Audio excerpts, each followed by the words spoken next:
time for Wednesday's hour number 2 on Hashtag Daily K with your host, Peter Bint. Korean dramas, movies, and even lyrics. Why is the world paying attention to Korean stories? From classics to modern masterpieces, time to dig deep into the charms of Korean literature. On Check It Out with Paul.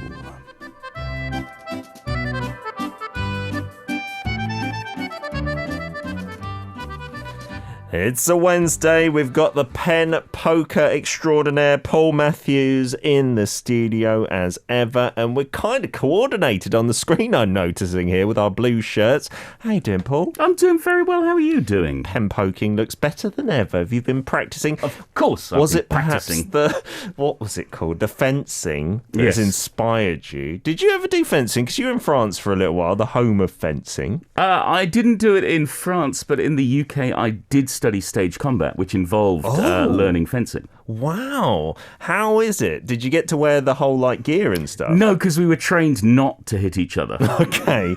You don't want to actually poke anyone. That's why you're very good at getting very close to me. So listeners and viewers on video radio, don't be alarmed when Paul pretends to poke me. He's not actually getting me, and now he has, just to prove a point. I just saw the numbers, Paul, and you confirmed it's a record high. We've smashed the record by quite some way, 2,223 COVID cases. It is, it's a little bit worrying, but to be honest, it was expected. The government said that up to mid-August or so, the numbers would be rising, so... Yes. Well, we just have to stay safe. We have to be sensible. We have to basically stay at home. Try not to go out. Yeah, you had your vaccine earlier because you got one of the spares, right? One of the leftovers. Chanyeol vaccines.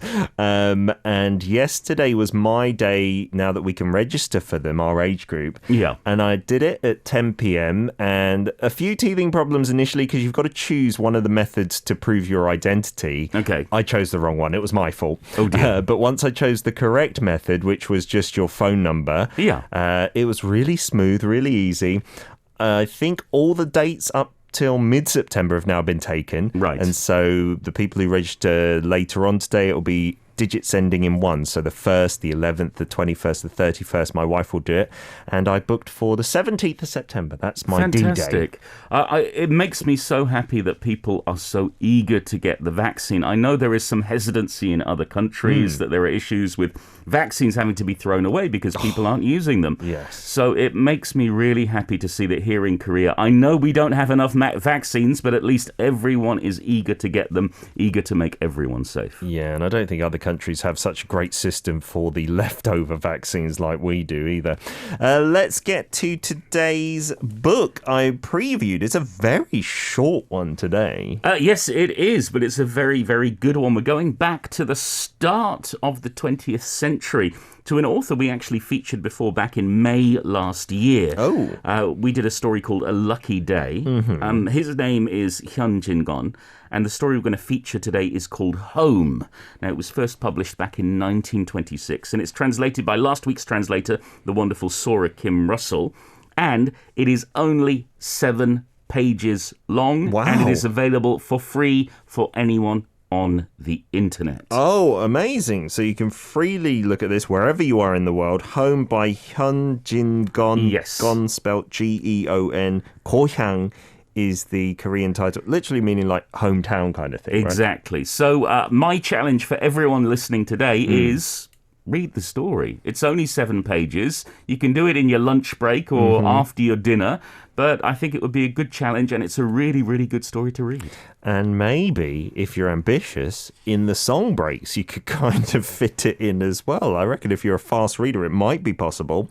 And there is a reason why you picked this story, but you're not going to tell us until later. No, there is a very important reason. I'm going to save that for part 3. I'm scratching the hairs on my chinny chin chin. You don't have any. I do not, and I have a mask that would cover them even if they were there. Let's get back to the author then, because we did him last year, but that's not fresh in my memory. I'm sorry. No, that's okay. He had a bit of a turbulent life. He was born in Daegu in 1900, the son of a postmaster. He was a really good student, but he grew up during the Japanese occupation. And at 13, he went to study in Tokyo, graduated from high school, and then went to study in Shanghai with one of his brothers. and then had his first story published at the age of 20. It was called Sacrifice Flower. And the next year, at 21, he became a journalist for the Chosun Ilbo, for the newspaper. Okay. And he continued to write as a journalist and as a novelist. He was writing short stories and so on. And he was also part of the new literature movement of the 1920s. His pen name was actually Bingho. But there were some difficulties in his life. He actually spent a year in prison. Oh, dear. Because reporters erased a Japanese flag from the shirt of a photo of a gold medalist. His name was Son Ki-jong at the 1936 Berlin Olympics. We've talked about that, yes. Yeah, because he was Korean and they wanted to celebrate him as being Korean, even though we were still under occupation by Japan. Yeah, you had to have the Japanese national anthem blaring out. And yeah, we did mention that the newspapers, some of the brave ones, did that. And he was among those involved. He was. And so, yes, spent a year in prison. He died really young. He died at the age of 44 from tuberculosis. And all we have left are his stories, several novels, a number of short stories, but they are very, very good. And I think they're very important because they tell us about this particular period in Korea. Yeah, we did a story recently about the first official Korean gold medal, which had to come many decades later, but we can look back to Song Ki-jong there and the 36 Olympics. Tropical K asking today, Paul, before we get into the readings and the translator as well, are we going to be crying or rolling on the floor? I can't deal with any more tears. I don't know whether you're going to be crying. It's a melancholy story, but it's important historically, socially, politically. So I would say put on a brave face. You can get through this. Sora Kim Russell, as you mentioned, we did last week and have done many weeks. And she's wonderful on social media, sometimes interacting with us, Paul. But for anyone who's listening for the first time, like Karen Sabrina, I believe, give us the lowdown. Absolutely. She's a Korean-American literary translator. We featured her numerous times on the show. And, well, she's done all sorts of interesting books, something like 19 short stories, at least 10 Korean novels translated into English, books by Gong Ji-young, by Shin Kyung-suk, by Bae Soo-ah, by Hwang Sok-young, by Jun Sung-tae, by Pyun Hae-young. We featured some of those on the show. Yes. And they're all absolutely brilliant. She actually wanted to be a poet and a writer of fiction herself and thought that translation would help her find her way as a writer. But in fact, translation sort of took over and now she's one of the best translators we have of Korean literature. Do you know, were you listening for K-Stream earlier, Paul? And we talked about the KPIPA doing the K-Book Translation Contest. Kapipa! Yes, indeed. I was waiting for that shout. Something that piques your interest, Paul, at all? Doing some translations and stuff? I have done translations in the past. The translations I normally do are for theatre. Oh. So rather than literature, what I do is I translate scripts that are then used as surtitles. Oh. So I've travelled to the UK on a number of occasions, for example, to be the subtitle operator, but also the translator for the script. Fantastic, for like Korean performances. Yes, so I've actually translated Shakespeare into English a number of times from the Korean. Yeah, because it was an adaptation. So, for example, we took Romeo and Juliet to the Barbican Centre in London a decade ago. We also went to the Edinburgh International Festival with The Tempest and performed there. And I have to say, it's a real pleasure. It's quite stressful and nerve-wracking because you're doing the surtitling live, which means you have to breathe with the actors and you have to get each line matching, which can be something of a struggle. But yeah, so yes, I love translation. I love doing it, but literature is a little harder than theatre, I have to say. I think it would take a while to do some of the books they were talking about, but Sora Kim Russell, I'm sure she's working on some translations now. Let's get on to our first reading then. Again, it's been translated into English wonderfully. Where do we begin? We begin on a train with two strangers, one who wants to talk and the other who's not really interested.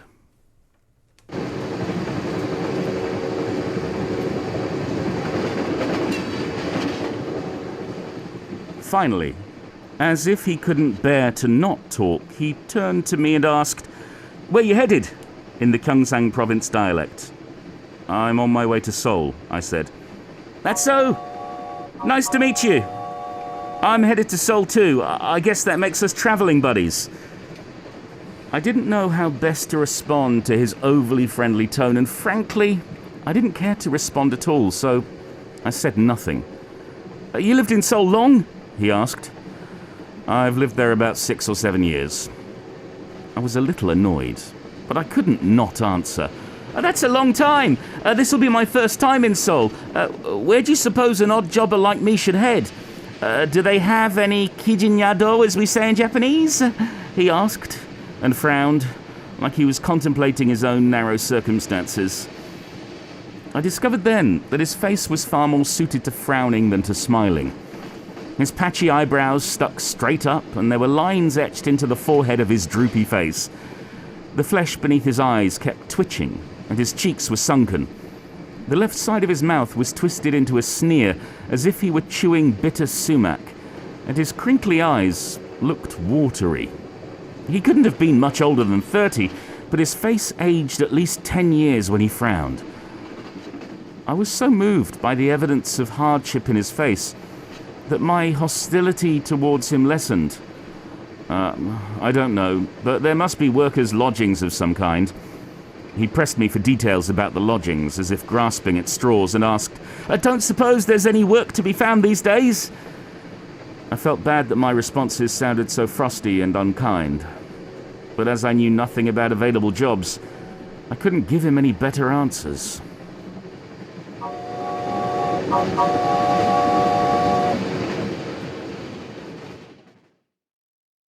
When you started reading that, I thought, oh, that guy who's from the countryside, not from Seoul, going for the first time, he's what we say in Korean, very like nunchiopsa. He's got no sense that the other person really doesn't want to speak. And I was getting quite annoyed. I was like the guy who was reluctant to respond.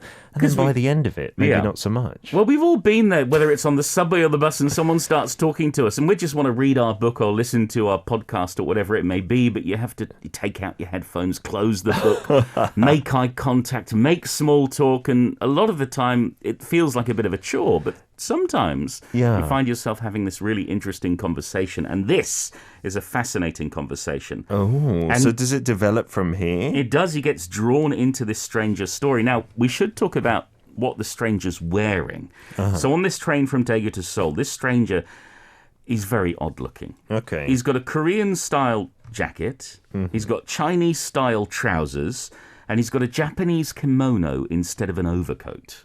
What? Yeah. He's all a mishmash of everything. Yes, and it seems like he can also speak Japanese and Chinese, because he speaks to the other passengers on the train as a Japanese guy and a Chinese guy, and he speaks to them in both languages. Oh, and he used a Japanese word in there as well, right? He did. Oh. And so it's very curious. And finally he starts talking to the narrator, and he tells him, oh, I'm heading to Seoul for work. I've just come back from my hometown near Daegu, which is a small village with 100 struggling farming families.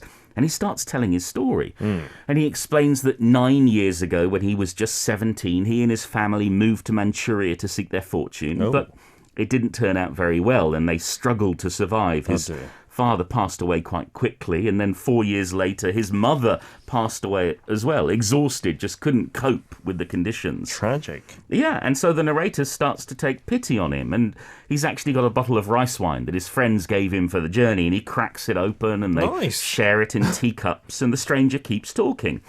And he talks about how he travelled down through China, all the way back into Korea to Andong, did some odd jobs here and there, then headed to Japan. He was a coal miner in Kyushu. He worked at the ironworks in Osaka. But he never saved anything. He spent all the money he had. He was a foolish young man. And then several years after that, he decided to return back to his hometown. And that's where we pick up with the second excerpt.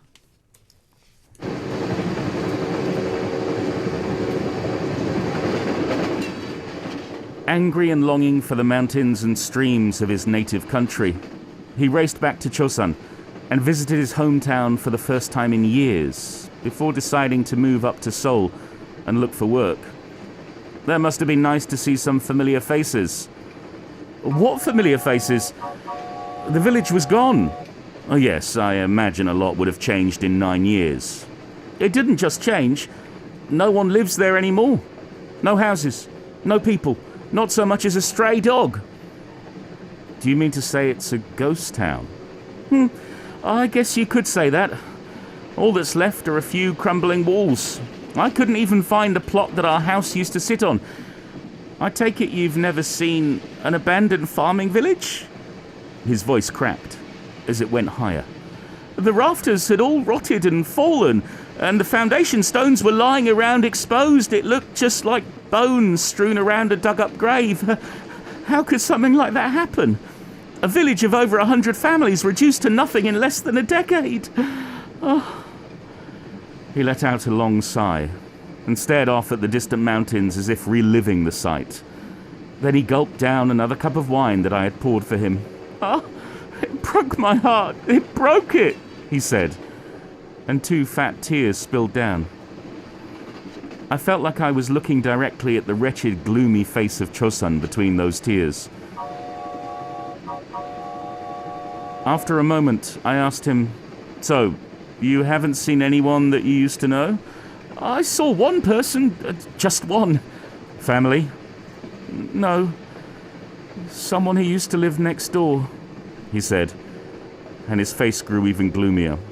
"Oh, you must have been very excited to see each other." "Of course. It was like seeing a ghost.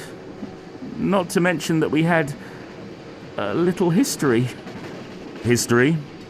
"She and I were betrothed." "Aha!" I was so amazed by this that my mouth wouldn't close. "Her life turned out no better than mine," he said, and told me her story.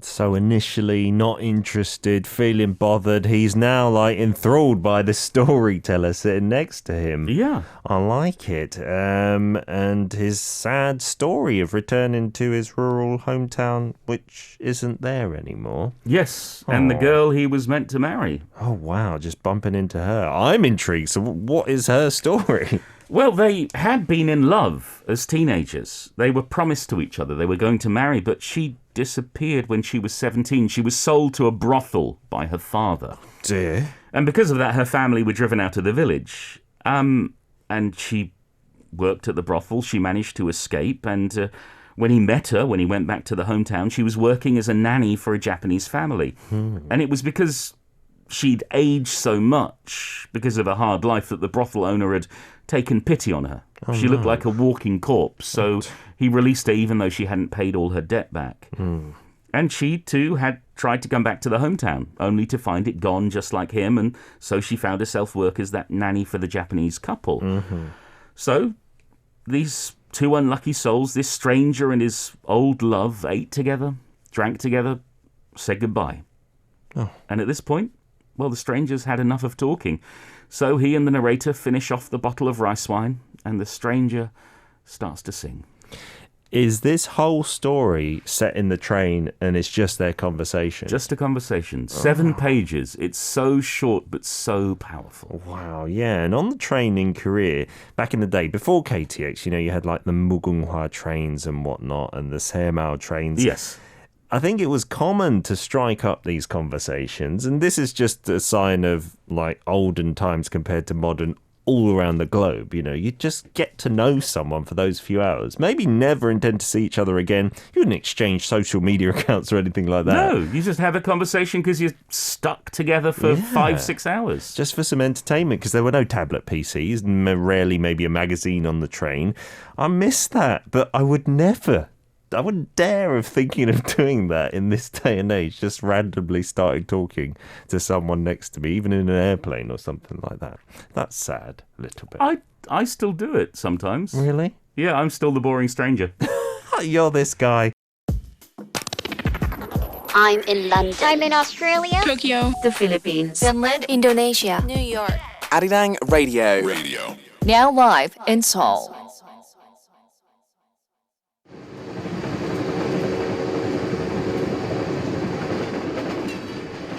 Just as he had, she went first to the hometown that she had longed for over a decade, only to find her home gone, her parents gone, and only a lonely pile of stones to wring the tears from her eyes.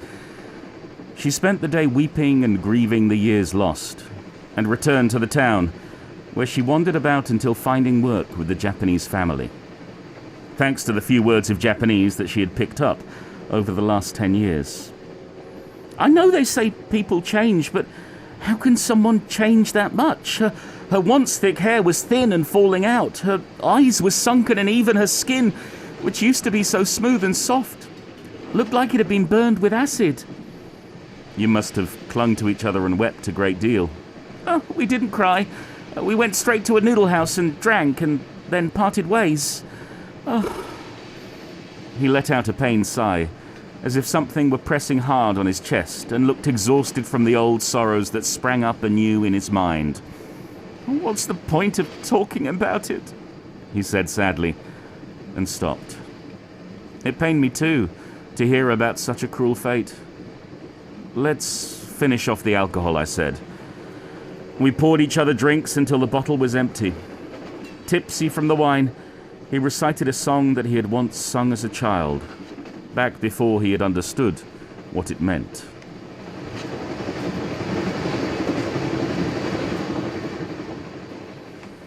Convenient timing there, stopping the reading before the singing. I wanted to hear Paul's old little shanty. That would have been lovely. Oi! Oi! I don't want to ruin the atmosphere. This is true. We don't want to spoil it with a nursery rhyme. We got some messages talking about how this tale is unfolding painfully. Sophie's saying it seems like a disappointing end to maybe that trip to the village and Japanese occupation during the Second World War. That was devastating as well, totally changing humankind, and war does destroy all sorts of life itself. It does indeed, and this story is pretty much a comment on that, a comment on Japan's effect on society. Tropic Girl saying, I relate. We've all been foolish with money being young, but oh my God, what sort of parent sells their daughter to a brothel? Oh, the horrible things some parents do.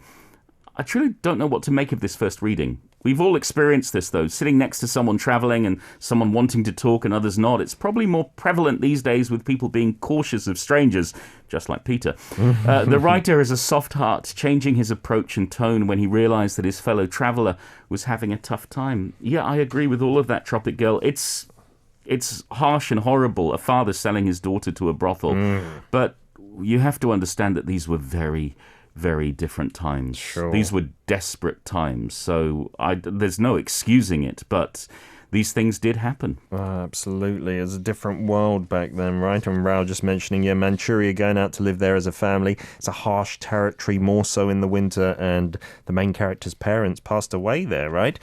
So the song he sings is actually something quite meaningful, because in the reading you got a hint of that, saying that when he was young, he didn't understood the meaning right behind it. What was the song about? It's actually a really sad song. The lyrics are the last part of the story. It's a song that talks about rice fields that have been paved over, about a friend who spoke out in public and has been sent to prison, an old man who was alive but now lies in the public cemetery, and the girl with the pretty face who's now stuck in a brothel. Oh, goodness. And he used to sing that without realising its true meaning. Yeah. And for me, well, it's a song about Japan's occupation of Korea, about the harm that they did to the people of Korea. And I said I'd tell you why I picked this story for today. It's the 11th of August today. This coming Sunday is August the 15th. It's Kwangbokcho. That's the National Liberation Day of Korea, one of the most important national holidays in Korea.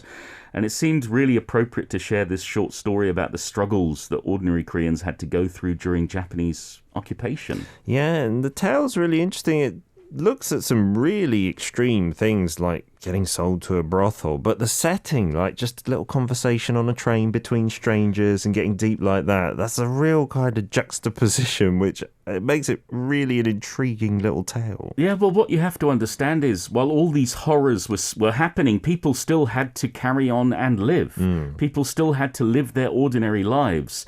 And it's hard to understand what that must have been like, almost like you need a disconnect in your brain. Yes. You know that, a whole village has disappeared, but you have to go to Seoul for work.